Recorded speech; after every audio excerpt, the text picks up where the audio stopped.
तो गोस्वामी जी ने कहा, एक घड़ी आधी में पुण्याद, तुलसी संगत साधकी कटे कोटि अपराध।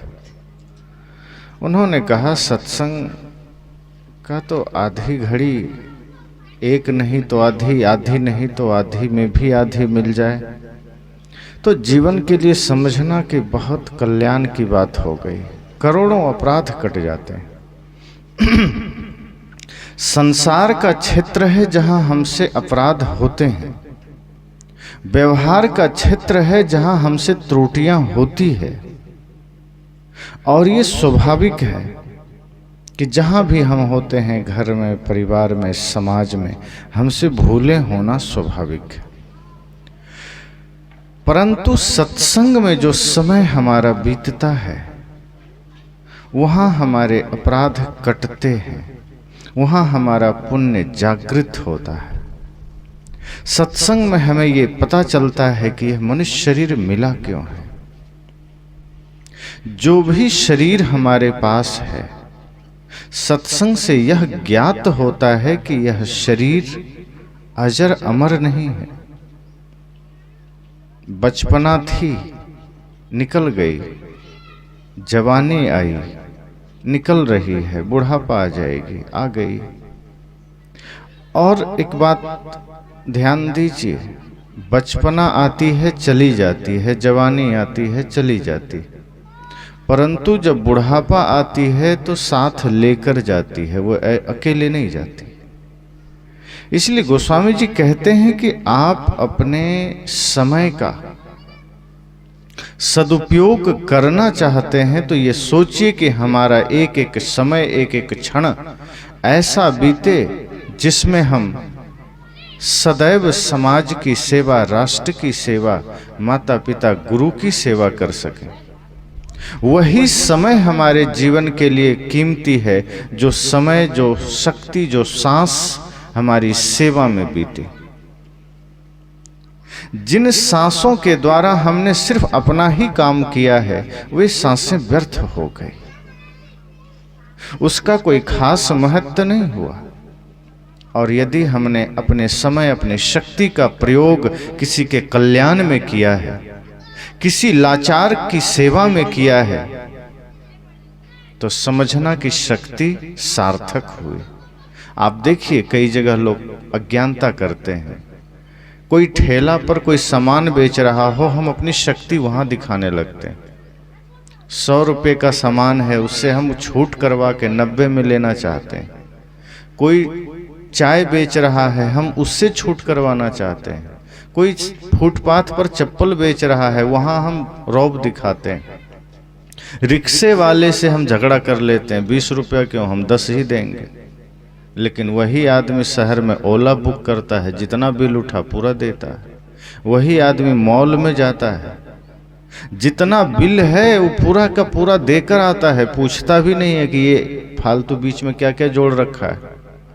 हम अपनी शक्ति का दुरुपयोग करते हैं, हम अपनी समझदारी का दुरुपयोग करते हैं। हमारे पास ज्ञान है, हम अपने ज्ञान का प्रयोग समाज उत्थान में नहीं करते हैं। हमारे पास बल है, हम अपना बल निर्बल के सहायता के लिए नहीं करते हैं। हमारे पास शिक्षा है, हम अपनी शिक्षा का प्रयोग निरक्षर को पढ़ाने में नहीं करते। अगर शिक्षा है तो हम आज देख सकते हैं शिक्षा का कितना दुरुपयोग हो रहा है। एक तो शिक्षा बेची जा रही, ऊपर से न्यायालयों में देखो, कोर्ट में देखो, शिक्षित आदमी किस तरह से पाप का समर्थन करता है, किस तरह से निर्दोष आदमी को भी दंड देने का काम करता है। संत कहते हैं अगर आपके पास शक्ति है, अगर आपके पास सामर्थ्य है, धन है, आपके पास ज्ञान है, तो सोचना कि ये आपको मिला है समाज की सेवा के लिए, ये आपको मिला है प्राणी मात्र की सेवा के लिए। ये सत्संग हमें यही शिक्षा देता है। सत्संग अपने आप में सिर्फ एक जागृत स्थल है जहां हम जागते हैं। अब ये सवाल होगा तो क्या हम सोए हुए? अगर सत्संग में ही जागते हैं तो क्या हम सोए हैं? निश्चय ही हम सोए हैं। सोया हुआ होना क्या है? सोने का अर्थ क्या है? अगर साहब ने कहा है कि समाज सोया हुआ है तो इसका अर्थ क्या है? यदि हम बेहोशी में जी रहे हैं, अगर हम लाचारी में जी रहे हैं, यदि हम क्रोध में, हिंसा में जी रहे हैं, ये सोया हुआ होना ही तो है। जागरण का मतलब है जब हमारे जीवन में प्रेम की धारा बहे। जागरण का मतलब है जब हमारे हृदय में अहिंसा की धारा बहे, करुणा की धारा बहे, दया की धारा बहे, भक्ति का दीप जले। अभी हम सोए हुए ही तो हैं। सोए हैं इसलिए भाई से विवाद कर लेते हैं, सोए हुए हैं इसलिए सास बहू के झगड़े हो जाते हैं, सोए हुए हैं इसलिए नशा दुर्व्यसन कर लेते हैं। एक सोया हुआ आदमी ही शराब पी सकता है, एक सोया हुआ आदमी ही मांसाहार ग्रहण कर सकता है, एक सोया हुआ आदमी ही भाई से झगड़ा कर सकता है, एक सोया हुआ आदमी ही जीवों को सता सकता है। साहब कहते हैं सोया हुआ वो नहीं है जिसकी आंखें बंद है, सोया हुआ वो है जिसकी आंखें खुली है, फिर भी वो सत्य सत्य को नहीं जान रहा है, फिर भी वो गलत ही कर रहा है, वही आदमी सोया हुआ है। और ये सत्संग हमें इसी नींद से जगाता है। जिस गहरी मूर्छा में हमारा जीवन है, ये सत्संग हमें उससे जगाता है, हमें ये बोध कराता है कि मनुष्य जीवन साधारण नहीं। इसे साधारण समझकर यूं ही गंवाते मत चले जाइए कि धरती पर आए जीते चले जा रहे हैं, खेला खाया कमाया, और अंत में जब शरीर लाचार हो गया, सांसें कमजोर हो गई, हाथ पांव हिलने डुलने लगे, कांपने लगे, आंखों से दिखाई देना कम हुआ, मृत्यु समय निकट आ गया, अब सोच रहे हैं अब भजन कर लें, और तब तक समय निकल चुका होता है, हम कुछ नहीं कर पाते। और जो हमने किया होता है, जो काम हमने संसार के लिए किया होता है, वो सब एक एक करके छूटता चला जाता है, साथ कुछ भी नहीं होता। न पुत्र साथ होता है, न धन साथ होता है, न रिश्ते, न नाते, न घर, न मकान, न जमीन, सब जहां के तहां खड़ा है। उस वक्त हमें लगता है कि हमने किया क्या। जन्म सब धोखे में खोए दियो, फिर तब एहसास होता है कि जन्म तो धोखे में चला गया। जो कमाई करनी थी वो कमाया ही नहीं, जो धन कमाना था वो कमाया ही नहीं। वो धन कमाया जो हमारे साथ जा नहीं सकता।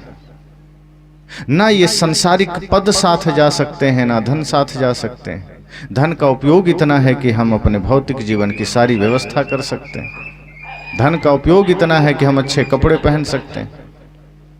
धन का उपयोग इतना है कि हम बढ़िया भोजन ले सकते हैं, यात्रा कर सकते हैं, जरूरी है।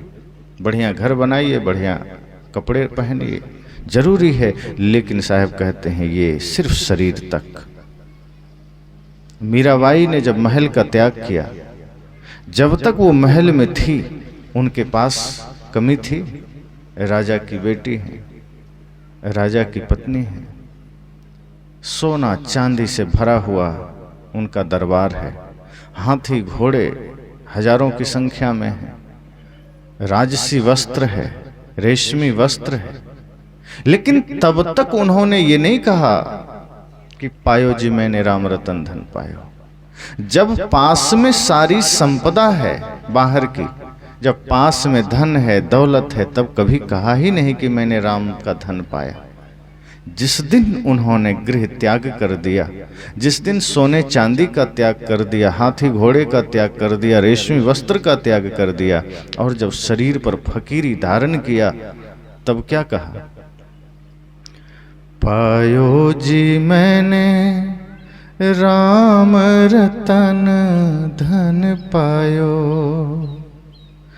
वस्तु अमौलिक दी मेरे सतगुरु, वस्तु अमौलिक दी मेरे सतगुरु, कृपा कर अपनायो, पायो जी मैंने राम रतन धन पायो। तब मीरा ने कहा कि अब मैंने राम का धन पाया। क्यों? उन्होंने कहा कि जो धन अब तक मेरे पास था उसका संबंध हमारे शरीर से है, और शरीर सबका नश्वर है, ये अस्थाई नहीं है। लेकिन अब गुरु ने जो मुझे धन का पता बताया है, अब गुरु ने जिस राम के धन का पता मुझे बताया, वो धन कभी छूटेगा नहीं। खर्चे नहीं कोई चोर न लूटे, दिन दिन बढ़त सबायो। कहा ये धन ही ऐसा है, जिस दिन भक्ति जीवन में आ जाए वो भक्ति कभी खत्म नहीं होती। भक्ति जिसके जीवन में आ गई वो व्यक्ति अमर हो जाता है। धन पाकर कोई अमर नहीं हुआ, पद से कोई अमर नहीं हुआ, लेकिन जिसने प्रेम को धारण किया, मीरा अमर हो गई, माता शबरी अमर हो गई। तो जो जा सकता है साथ, वो धन भक्ति का है, वो प्रेम का है। हम सब कुछ करते हैं जीवन में, भक्ति के लिए कुछ नहीं करते, प्रेम के लिए कुछ नहीं करते। सदैव जीवन में घृणा है, नफरत। जब भी दो आदमी इकट्ठा होता है, किसी की निंदा शुरू हो गई, किसी की शिकायत शुरू हो गई, किसी की चुगली शुरू हो गई, किसी की बुराइयों के साथ हमारी शुरुआत होती। कहीं भी हम बैठते हैं तो आत्मनिरीक्षण नहीं करते, अपनी समीक्षा नहीं करते। संत कहते हैं जब भी आप बैठिए एकांत, अपनी समीक्षा कीजिए, दूसरे की मत करिए। दूसरा आदमी क्रोधी है, कामी है, लालची है, इससे आपको कोई फर्क नहीं पड़ने वाला। अगर आपने सोचा भी दूसरे के बारे में तो आपका मन ही तो खराब होगा, उससे दूसरे को क्या फर्क पड़ जाएगा। अगर हम एक चोर को चोर ही कह रहे हैं तो चोर है ही, हमारा मन भी चोर के प्रति खराब हुआ तो नुकसान तो अपना हुआ। साहब कहते हैं अपनी समीक्षा करिए कि हमारा मन क्या कर रहा है, हमारा विचार कैसा है, हमारा आचरण कैसा है। अगर अपने भीतर कोई त्रुटि नजर आए उसे मिटाइए, वो आपका धन है, वही आपकी दौलत है। इसलिए सत्संग हमें जगाता है, सत्संग हमारे भीतर जागृति प्रदान करता है। इसलिए जगह जगह लोग जागरण करते हैं, वो जागरण झूठे हैं। ये सत्संग में जब हम जागते हैं, ये जागरण सच्चा हो जाता है। हम दूसरों को जगाते हैं। साहब कहते हैं स्वयं को जगाइए। जब हमारा चित्त जागेगा, हमारा मन जागेगा तो बेहोशी हटेगी, फिर कुछ भी हम गलत नहीं कर सकते। और गलत करने के लिए नींद जरूरी है, मूर्छा जरूरी है, बेहोशी जरूरी है। एक आदमी जब क्रोध करता है, आप देखिए, आपका भी अनुभव होगा, कभी आपने क्रोध किया हो, ध्यान होगा, बाद में आपको लगता है ओह मैं क्रोध करना नहीं चाहता था, पता नहीं कैसे हो गया। कभी आपने गाली दी होगी, अचानक मुख से गाली निकल जाए, बाद में आपको एहसास होता है मैं गाली देना नहीं चाहता था, अचानक निकल गया। साहब कहते हैं वही वो क्षण जिस समय आप नियंत्रण में नहीं थे, आप जागे हुए नहीं थे, गाली निकल गई। जिस क्षण आप बेहोशी में थे, क्रोध निकल गया। आपका नियंत्रण आप पर नहीं था, इसलिए आपके भीतर से क्रोध बाहर आ गया। वो था भीतर, जो भीतर है वही बाहर आता है। गाली थी भीतर, वो बाहर आ गई, जो रहेगी ही नहीं वो कहां से निकलेगी। तो वो जो कुछ क्षण की अवस्था होती है, मूर्छा की अवस्था, बेहोशी की अवस्था, उसमें हमसे त्रुटियां होने की संभावना होती है। हम उसी समय बुरा करते हैं और फिर हमारी पहचान बिगड़ती चली जाती है। इसलिए संत कहते हैं ये सत्संग जागृत केंद्र है, ये सत्संग परिवर्तन केंद्र है। यहाँ हम परिवर्तित होते हैं, यहाँ हमारा जीवन बदलता है, यहाँ हमारा मन बदलता है। यहाँ हम पुराने मन लेकर आते हैं और हमारा मन नया होता है।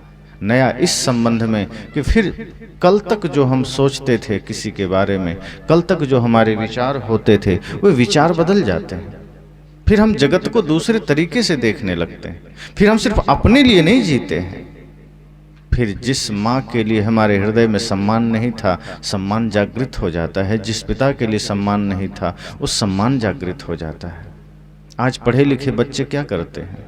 जिनके पास धर्म और सत्संग का ज्ञान नहीं है, गुरु का सानिध्य नहीं है, ऐसे पढ़े लिखे बच्चे उच्च शिक्षा प्राप्त कर रहे बच्चे जब नौकरी कर लेते हैं, धीरे धीरे माता पिता से दूर हो जाते हैं। और एक समय ऐसा आता है, जिस माता पिता ने बड़े ही अरमानों से पाला, सारी शक्ति लगा दी, एक समय ऐसा आता है जब बच्चे की आवश्यकता उनको होती है कि बेटा बहू साथ रहें, तब वो बेटा बहू कहीं बाहर किसी शहर में नौकरी कर रहा होता है और बूढ़े माँ बाप घर में आंसू बहा रहे होते। और जब बहुत कुछ ज़्यादा हो गया, बच्चे थोड़े नालायक निकल गए, तो वृद्धाश्रम खुले हैं, जगह जगह पहुंचा देता है। फिर वो बूढ़े माँ बाप की आंखों में सिवाय आंसू के कुछ भी नहीं होता कि यही मेरी कमाई है। क्या इसलिए ही बच्चे को पाला? क्या इसलिए ही बच्चे की परवरिश की? क्या मिला? फिर आपने जो सपना देखा था कि मेरा बच्चा श्रवण कुमार बनेगा, वो बनता नहीं है, वो मेघनाद बन जाता है। फिर आपका बच्चा श्रवण कुमार नहीं बनता। आप सोचते हैं मेरा बेटा 4 धाम की यात्रा कराएगा बुढ़ापे में, वो 4 धाम की यात्रा तो नहीं कराता, वृद्धाश्रम की यात्रा पर जरूर भेज देता है। क्योंकि हमने परवरिश ऐसी ही दी, क्योंकि हमने वो दिव्यता उसके भीतर प्रस्तुत नहीं किया। आज समाज में शिक्षा का जोर है, होना चाहिए, पर उस शिक्षा के साथ साथ अगर संस्कार न दिए गए, उस शिक्षा के साथ साथ अगर उसे धर्म की शिक्षा न दी गई, तो ना कोई श्रवण कुमार आपके घर में होगा, ना कोई भगत सिंह होगा, ना कोई कृष्ण जैसी संतान होगी। एक माँ की इच्छा होती है मेरा बेटा भी कृष्ण बने, उनके जैसा प्रसिद्ध हो, राम बने। ध्यान देना, राम उनके घर में ही जन्म लेता है जो माँ खुद कौशल्या बनती है। राम का आगमन वहाँ नहीं होता जहाँ मंथरा बैठी है, राम का आगमन होता है जहाँ खुद माताएं कौशल्या बन सके। कृष्ण का आगमन वहाँ होता है जहाँ माताएं देवकी या यशोदा बन सके। ये सत्संग आपको वही मातृत्व प्रदान करता है कि आप जानिए, अपने भीतर एक जागृति लाइए। अगर हम बेहोश हैं तो हमारी संतति बिगड़ेगी, हमारी आने वाली पीढ़ियां बिगड़ेगी, फिर ये अराजकताएं बढ़ेगी, फिर समाज में विध्वंस बढ़ेगा, फिर अपना ही अपने का दुश्मन होगा। फिर आप जहां देखेंगे अत्याचार ही अत्याचार नजर आएगा। अपने ही पड़ोसी से पड़ोसी को दुश्मनी होगी, अपने ही भाई भाई का दुश्मन होगा, अपने ही लोगों से हम भयभीत होंगे। और फिर आप देखिए, आज जहां भी न्यूज़पेपर आते हैं, अखबार, क्या छपता है? जंगल सा दृश्य हो गया, बाजार देखिए है खून से सना हुआ, अखबार देखिए। आईने में आएगी तस्वीर आपकी, एक बार नहीं चाहे 100 बार देखिए। जैसा चेहरा हमने स्वयं का बनाया है, आईने में वही आएगा, कोई दूसरा नहीं आएगा। जो चरित्र हमने स्वयं का बनाया है वही आएगा आईने में, वही आएगा समाज में। इसलिए आज जिन भी परिस्थितियों से हमारा जीवन गुजरता है, समाज गुजरता है, उसका उत्तरदायित्व कोई दूसरा नहीं है, किसी दूसरे देश के लोग नहीं हैं। हम सत्संग में जाते भी हैं तो ऐसे जैसे मन यहाँ नहीं होता, तन यहाँ होता है, मन कहीं और होता है। सत्संग में हमारा शरीर बैठा होता है, मन कहीं बाजार में है, कहीं घर में है, कहीं दुकान में। और बाद में इसका परिणाम क्या होता है? जब कोई पूछते हैं कि सत्संग में तुमने क्या सुना, तो हम कहते हैं बैठे तो थे, पूरा ध्यान नहीं, हमारी चेतना वहाँ नहीं होती। संत कहते हैं सत्संग में आप थोड़ा ही बैठिए, कोई बात नहीं, पर कोशिश कीजिए कि सत्संग आपके भीतर पूरा बैठ सके। सत्संग में हम तो बैठते हैं, सत्संग हमारे भीतर नहीं बैठता। और जहाँ हम होते हैं वहाँ से निकलते ही सत्संग वहीं छूट जाता है। इसलिए अक्सर संतजन कहते हैं सत्संग को साथ लेके चलिए। सत्संग सिर्फ पंडालों में नहीं हुआ करते, सत्संग घर में भी हो सकता है, खेत में भी हो सकता है, बाजार में हो सकता है, विद्यालय में हो सकता है, ऑफिस में हो सकता है। और वो सत्संग का अर्थ ये होता है कि जब सत्संग हमारे मन में, हमारे कर्म में उतर जाए तो हर जगह सत्संग होता है, हर जगह पूजा हो जाती है। इसलिए सत्संग हमें जगाता है, सोया हुआ मन जागृत करता है सत्संग, हमें नींद से जगाता है कि उठो। किस नींद में सो रहे हो? अपने को पहचानो, सब में परमात्मा को देखो, अपनी जिम्मेदारी को पहचानो। हम अपनी जिम्मेदारियों से भागते चले जाते हैं। हमारी कल्पनाएं ही ऐसी होती है जिसमें मैं और मैं और मैं, बस और कोई नहीं। कि हम कैसे अपने आप को निर्मित कर सकें, हम कैसे एक बहुत बड़ा समृद्ध संसार खड़ा कर सकें, हम कैसे एक बढ़िया घर बना सकें, कपड़े गाड़ी ले सकें, एक घर बसा सकें। इसके अतिरिक्त हमारे भीतर कोई ख्याल नहीं होता कि हम राष्ट्र सेवा में भी अपना समर्पण दे सकें, राष्ट्र सेवा में भी हम अपना समय दे सकें, माता पिता गुरु की सेवा में भी हम अपना समय दे सकें। ये ख्याल हमारे मन मस्तिष्क में नहीं होता। आप सीखिए अपने उन महापुरुषों से जिन्होंने अपनी पूरी चेतना संसार के उत्थान के लिए लगा दिया।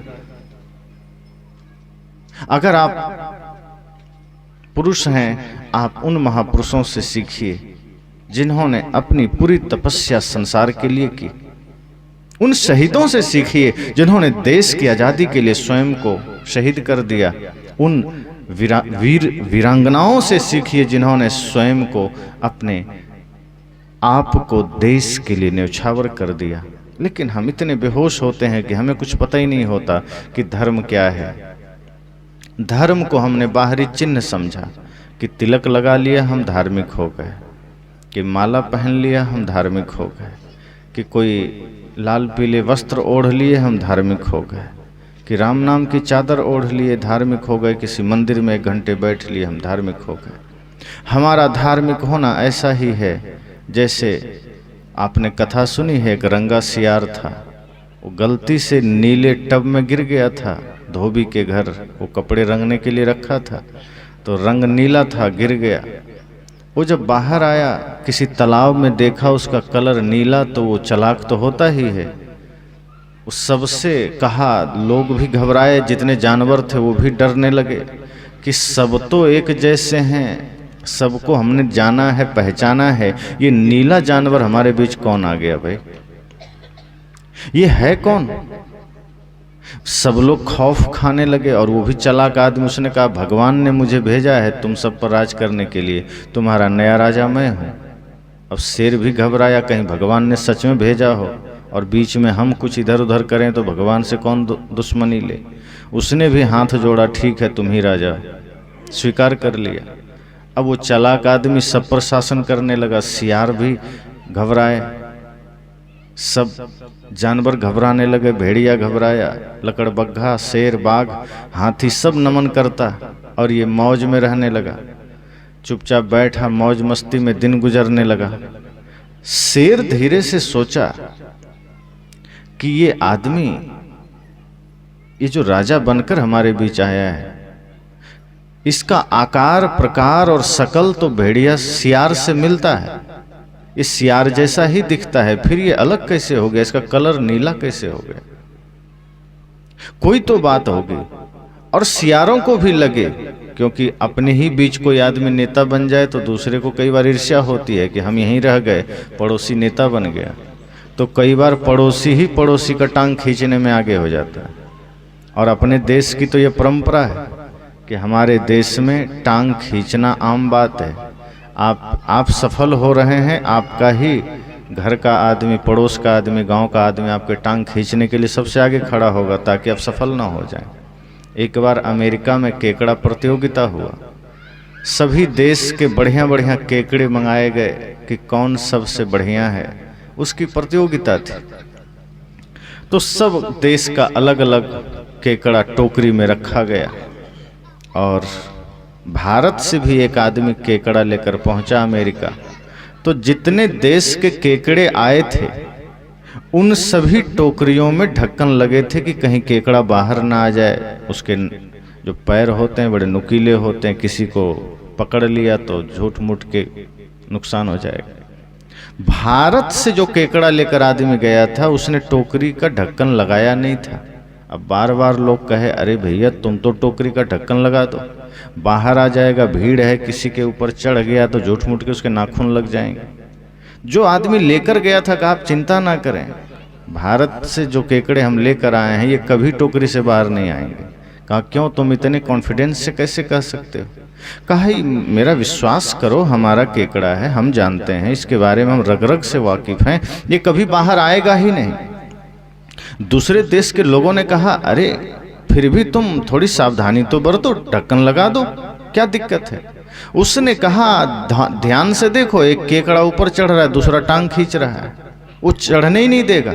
हमारे भारत के लोग टांग खींचने में आगे हैं, गोल्ड मेडलिस्ट हैं, और इसलिए मैं विश्वास के साथ कहता हूं कि हमारा केकड़ा कभी बाहर नहीं आएगा। तुम देखो हर कोने से एक केकड़ा ऊपर चढ़ना चाह रहा है और दूसरा उसको खींच के नीचे कर दे रहा है। इसलिए निश्चिंत रहो, कोई केकड़ा बाहर नहीं आएगा। और भारत कबड्डी में गोल्ड मेडल सबसे पहले जीतता है, टांग खींचने वाला खेल है ना, तो कबड्डी में टांग खींचने में भारत आगे है। पड़ोसी सफल हो रहा है, हम टांग खींचना चाहते हैं। कोई आगे बढ़ना चाहता है, हम उसकी टांग खींचना चाहते हैं। कोई तरक्की करना चाहता है, हम टांग खींचना चाहते हैं। यही हमारे जीवन की समस्या है, हम दूसरों के लिए उदार नहीं हो पाते हैं। हमारे भीतर ये भाव नहीं होता कि हमारा पड़ोसी भी सफल हो गया तो हमें आनंद आ जाए। हम दूसरों में भाव नहीं कर पाते कि उसमें भी वही परमात्मा है। हम नफरत पाल लेते हैं, घृणा पाल लेते हैं, हम विद्वेष पाल लेते हैं। हमारे भीतर दूसरों की असफलता की कामना होती। हम मंदिर भी जाते हैं तो भगवान से प्रार्थना ये थोड़े करते हैं कि मुझे धन दे दो और संसार को भी खुश रखो। हम मंदिर में भी खड़े होते हैं तो यही कहते हैं ओम जय जगदीश हरे, और घर में धन लक्ष्मी बढ़े और पड़ोसी नरक में मरे। हमारी कामना यही होती है, हमारा मकान 2 मंजिला हो जाए और पड़ोसी के झोपड़ी में भी आग लग जाए, सफल ना हो सके। संत कहते हैं जब आपकी प्रार्थनाओं में भी इस तरह विकार भरा होगा, आपकी पूजा भी विकार युक्त होगा, आपका सत्संग भी इन्हीं छल कपट से भरा होगा, फिर आप सत्संग क्या करेंगे। सत्संग सिर्फ यहाँ ही नहीं होता, सत्संग आपके घर में भी होना चाहिए, सत्संग आपके बाजार में भी होना चाहिए। और वो सत्संग है कर्म की, मन की पवित्रता। जब हमारा मन पवित्र हो, सदगुरु कबीर तो कहते हैं अगर मन पवित्र हो तो आप घर के आंगन में सड़क पर भी झाड़ू लगाएंगे तो पूजा से कम नहीं। अगर मन निर्मल है तो आप अगर भोजन बनाएंगे वो भोजन भी किसी प्रसाद से कम नहीं। सत्संग के भोजन को प्रसाद क्यों कहा जाता है? क्योंकि यहाँ जो भोजन बनता है उसमें प्रेम है, भक्ति है, श्रद्धा है। अगर इसी भाव से आप घर में भोजन बनाइए तो आपका घर का भोजन भी किसी प्रसाद से कम थोड़े है। वहाँ हम खिन्नता में बनाते हैं, द्वेष में बना रहे हैं, पति ने कुछ कह दिया मन में खिन्नता है, गुस्से में भोजन बना रहे हैं, या सास से झगड़ा हो गया, मन नहीं है, अनमने भाव से भोजन बना रहे हैं, मूर्छा में बना रहे हैं, तो कभी नमक ज़्यादा हो जाएगा, कभी कंकड़ मिल जाएंगे, कभी कुछ कोई रोटी जल जाएगी। और ये जो बाहरी क्रिया होगी सो होगी। अगर हमने खिन्नता में बनाया, क्रोध में बनाया, फिर वो भोजन विष हो जाता है। फिर जो भी व्यक्ति वो भोजन ग्रहण करेगा वो हलचल में आ जाएगा, उस पर प्रभाव पड़ेगा। इसलिए जब त्योहारों में भोजन बनता है या लोग भगवान के लिए, मंदिर के लिए भोजन बनाते हैं, बड़ी भक्ति से, बड़ी श्रद्धा से बनाते हैं कि हम परमात्मा के लिए बना रहे हैं। साहब कहते हैं सत्संग आपको इतना जागृत करता है कि आप अपने पति, अपने ससुर, अपने पिता, अपने माता के लिए भोजन बनाइए, अपने परिवारजनों के लिए बनाइए, इतनी ही भाव से बनाइए कि आपका वो भोजन भी प्रसाद बन सके। सत्संग आपको कदम कदम पर जागृत करता है। सत्संग का मतलब ये नहीं कि पंडाल के बंद पंडाल में हमने जो सुना वो सत्संग हो गया। यहाँ हमने सिर्फ थोड़ा सा जाना है, इसको जीना तो घर में है। यहाँ हमने सिर्फ थोड़ा सा जाना है, सुना है, इस पर चलना तो हमें बाहर ही है। कि यहाँ हमने जान लिया मीठी वाणी बोलिए मन का आपा खोए, और घर में गए कड़वी वाणी बोलने लगे। यहाँ हमने जाना मीठी वाणी बोलनी है, घर में आप बोलना शुरू कर दीजिए। यहाँ हमने जाना मधुर वचन है औषधि, उस मधुर वचन का प्रयोग तो करिए। यहाँ हम तो बहुत कुछ जान लेते हैं कि सांच बराबर तप नहीं, और घर गए तो कहीं झूठ के से ज़्यादा हम आगे बढ़ ही नहीं पाते, कदम कदम पर झूठ बोले जा रहे हैं, कहाँ से तप होगा। साहब कहते हैं ये सत्संग आपको जगाता है, ये जागरण केंद्र है, ये हमारे जीवन को बदलता है, ये हमें आदमी बनाता है। अब लोग सोचेंगे मैं तो आदमी हूं ही। साहब कहते हैं नहीं, शकल आदमी का है, अक्ल नहीं है। आदमी वो है जिसके भीतर आदमियत है, इंसानियत है, जिसके हृदय में करुणा है, प्रेम है, वो आदमी है। जो माँ का सम्मान करे, माँ की सेवा करे, जो पिता का सम्मान करे, जो गुरु का सम्मान करे, सेवा करे, जो समाज की सेवा करे, वो इंसान है। जो अभक्ष भोजन से दूर रहे, जो नशा से दूर है, वो इंसान है। जो व्यक्ति मांस खा रहा है, मदिरा पी रहा है, जो व्यक्ति गुरु का अपमान कर रहा है, माता पिता का अपमान कर रहा है, वो इंसान तो नहीं है, वो तो राक्षस होगा। पहले हम लोग सुनते थे ना कि राक्षस होते थे, तो उसकी पहचान क्या होती थी? लोग कहते हैं नाखून बड़े होते थे, आंख बड़े होते थे, हाथ बड़े होते थे, शरीर 10-15 फीट का होता था। लेकिन उसका कर्म क्या होता था? नाखून बड़े छोटे से मतलब नहीं। आज नाखून तो आज भी लोग बड़े कर लेते हैं। बहुत से लोगों को देखिए, नाखून 1-1, 2-2 इंच का तो आज भी लोग करते हैं। तो इसका क्या मतलब? कर्म से बताया गया कि कर्म किसका कैसा है। नाखून तो आज भी बड़े हो जाएंगे, और करते हैं, पुरुष भी करते हैं, नारियां भी नाखून बढ़ाती। कई बार मैं समझ नहीं पाता हूं कि नाखून बढ़ाने के पीछे का विज्ञान क्या है। एक जीव होता है जानवर, भालू, उसके नाखून बड़े बड़े होते हैं, तो हमला करने के लिए नाखून बड़े करते हैं। आदमी को नाखून बड़ा करने का क्या औचित्य समझ में नहीं आता। वस्तुतः कई बार अपने से ही अपना आंख नाक कान में इससे घायल भी आदमी हो जाता है, और गंदगी भी जमती है। तो राक्षसों की पहचान किस बात से थी? कर्म से। जिन जिन राक्षसों का आप नाम जानते हैं, उसको हम राक्षस क्यों कहते हैं?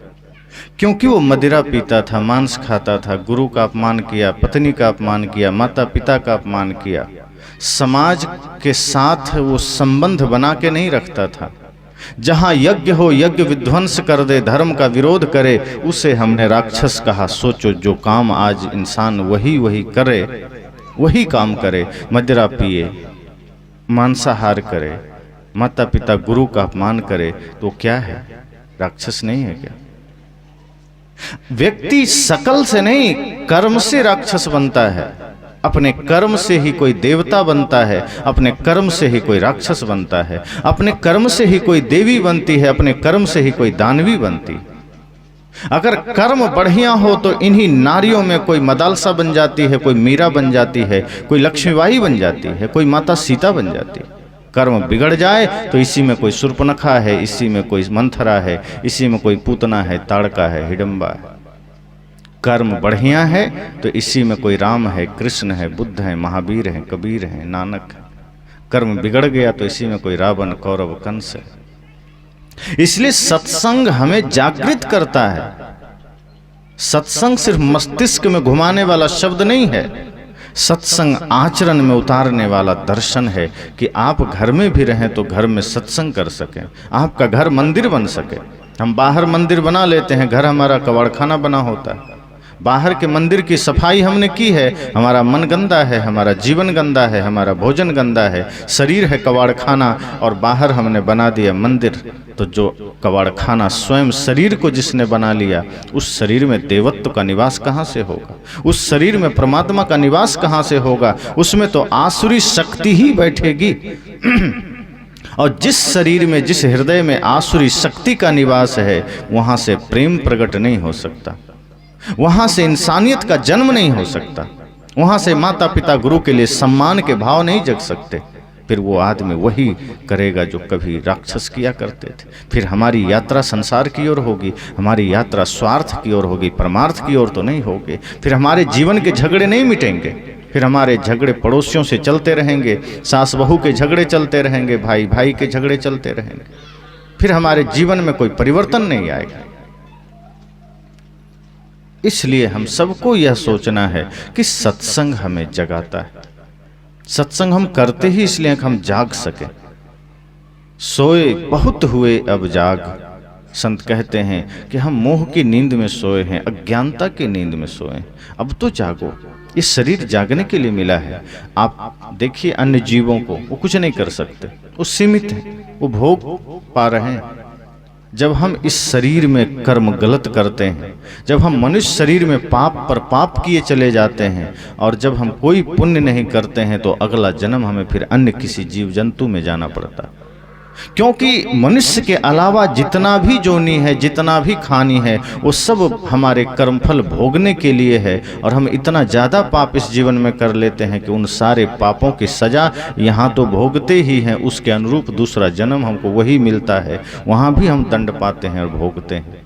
इसलिए मनुष्य शरीर गंवाने के लिए नहीं मिला है, मनुष्य शरीर सिर्फ संसार के पीछे भागने के लिए नहीं मिला है। मनुष्य शरीर इसलिए मिला है कि हम इस जन्म में आके हम धर्म भक्ति पुण्य कर सकें, धर्म का काम कर सकें, परमार्थ कर सकें, पुण्य अर्जित कर सकें।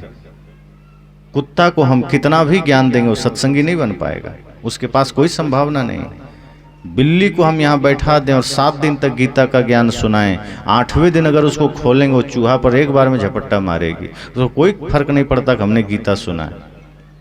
क्यों? क्योंकि वो भोग भूमिका में है, वो बदल नहीं सकता। कुत्ता नहीं बदल सकता, गाय नहीं बदल सकती। गाय को आप ज्ञान नहीं दिए, आपने कोई उसको उपदेश नहीं दिया है, गाय ने किसी गुरु से माला नहीं लिया, लेकिन फिर भी मांस खाती है? नहीं खाती।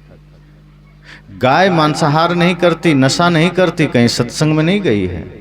प्रकृति ने उसको वैसा बनाया है, वैसी ही है। उसने कभी कोई कुसंग के वजह से सीखा नहीं। आप उसको भोजन देना बंद कर दें, सामने मांस रख दें, मर जाएगी, नहीं खाएगी, क्योंकि वो प्राकृतिक रूप से धर्म पर है। लेकिन शेर को आप दाल भात सब्जी ले जाके दे दें, नहीं खाएगा, मर जाएगा, नहीं खाएगा। उसको प्रकृति ने मांस के लिए ही बनाया है। तो सत्संग हमें जगाता है, और अगर हमने स्वयं को जगा लिया, स्वयं को होश में लाया, तो पता चलेगा ये संसार तो बहुत विराट है। यहाँ हम जो कुछ भी बाहर करेंगे उसका कोई मतलब नहीं है। बड़े बड़े धनपति आए चले गए। सदगुरु कबीर का ये नहीं कहना है कि आप दरिद्र बने रहें, आपके पास धन हो, संपदा हो, आपके पास सब कुछ हो, लेकिन ये ध्यान रखिए कि वो अस्थाई नहीं है। साहेब सिर्फ जगाना चाहते हैं कि बाहर आप इकट्ठा करिए, अंबानी बन जाइए, टाटा बिड़ला बन जाइए, लेकिन ये बात कभी भूलिए मत कि वो अस्थाई नहीं है।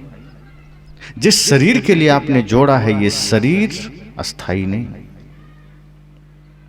व्यवहार की दृष्टि से सोचिए कि सब मेरा है, घर परिवार मेरा है, जमीन मेरी है, लेकिन जब आंखें बंद करिए तो एक ही ख्याल मन में लाइए कि यह शरीर मेरा नहीं, शरीर भी मेरा नहीं, तो बाकी मेरा कैसे हो?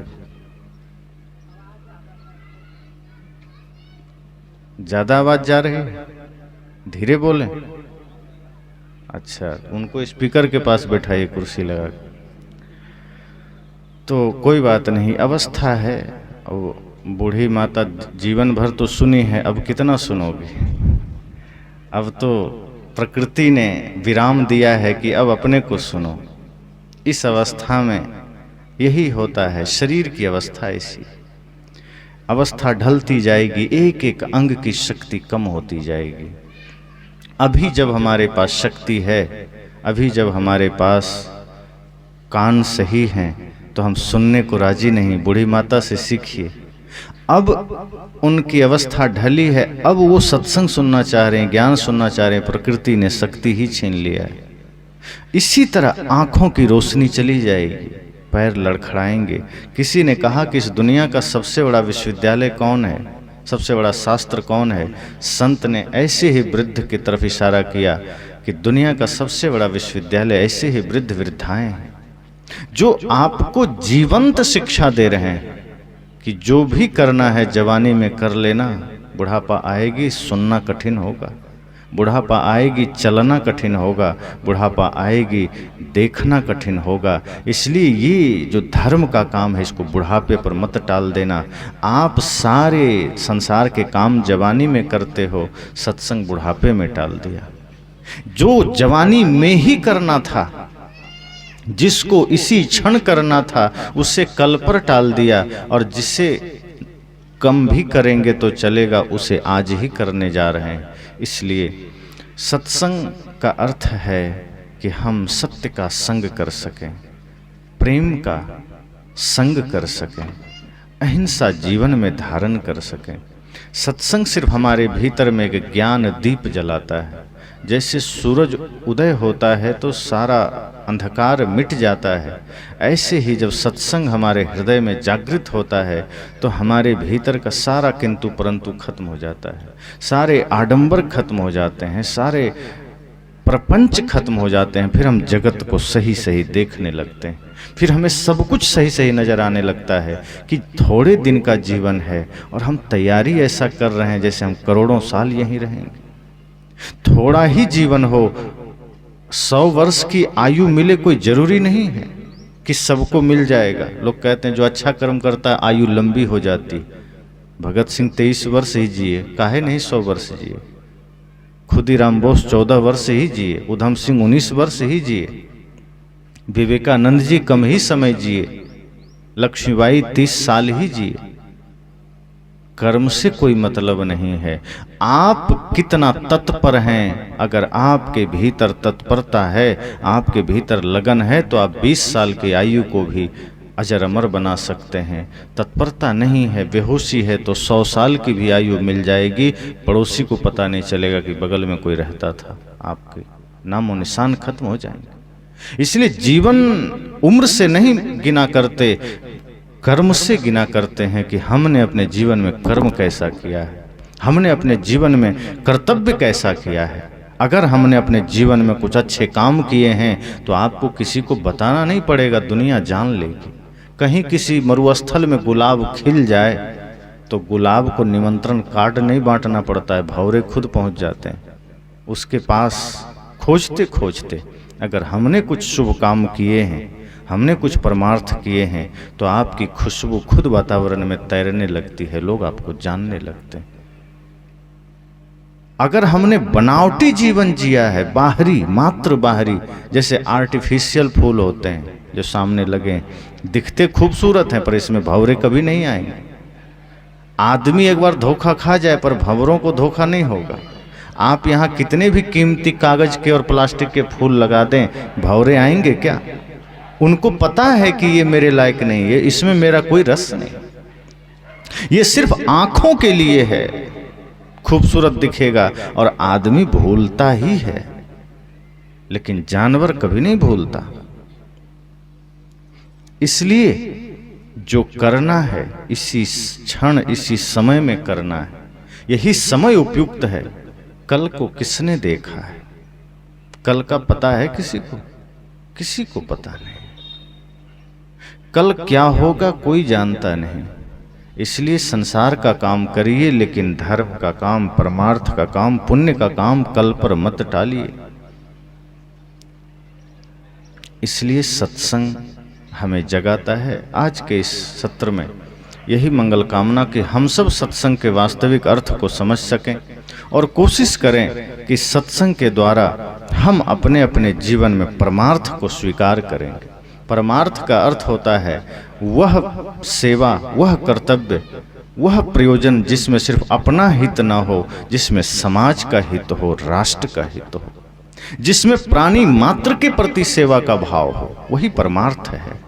और स्वार्थ होता है वह काम, वह कर्तव्य जो सिर्फ अपने लिए किया जाए, जिसमें सिर्फ अपना हित हो, और वह काम जो सिर्फ संसार का काम है, छूट जाएगा, साथ नहीं जाएगा। संग चले सोई धन है संतो, छूट जाए सोई माया। करो तैयारी ऐसे धन की जो नहीं होए पराया। तो बहुत बहुत शुभकामनाएं आप सबको,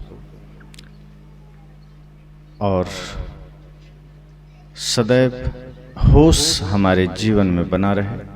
होश सत्संग की पहली शर्त है, सजगता पहली शर्त है। होश कहिए, सजगता कहिए, एकाग्रता कहिए, जागरण कहिए, इस सत्संग की पहली शर्त है कि हम थोड़ा ही बैठें, जागृत होकर बैठें, हम थोड़ा ही बैठें, पूर्ण होश में बैठें। और ये होश अगर हमें 24 घंटे प्राप्त हो गया तो समझना जीवन में विजयी हो गए, फिर कोई हमें हरा नहीं सकता।